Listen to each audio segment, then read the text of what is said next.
wifuza gutunga ibikoresho by'ikoranabuhanga bigezweho, Hisense bwa mbere mu Rwanda yabazaniye Laser TV UHD Ultra High Definition 4K, aho amashusho yayo agaragara mu buryo bwiza inshuro enye kurusha izindi TV. Hari kandi sound system, soundbar kuva kuri watt 100 kuzamura, aho wumva umuziki live na instrument zose. Tubafitiye kandi na flat TV kuva kuri inch 50 kugera kuri inch 100 za UHD 4K.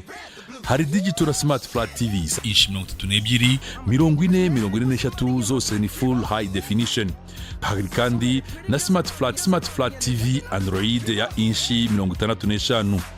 Hisense ku bijyanye na fridge tubafitiye ubwoko butandukanye.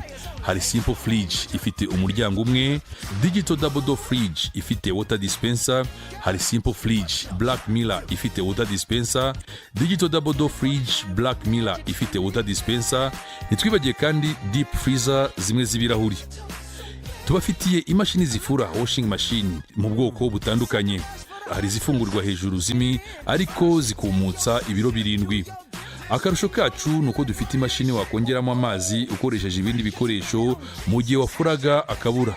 Izi mashini nukuva ku biro 10, 13 na 16. Muri Hisense wasanga kandi micro-onde kuva ku biro 20 kugera ku biro 43. Hari air conditioner za Invanta na no Invanta kuva kuri BTU 9,000 kugera kuri BTU 36,000. Akarusho kandi bikaba n'agahebuzo muri Hisense nuko byaba fridge, imashini zifura na air condition byose bikozwe mu buryo bitangiza ibidukikije, climate friendly. Ku bijyanye na garanti rero ku ma televiziyo ni imyaka 3. Ibindi bikoresho bisigaye garanti n'umwaka umwe. Ugize ikibazo kandi wahamagara kuri izi nimero ubona imbere yawe. Abifuza kutugana mwadusanga i Kigali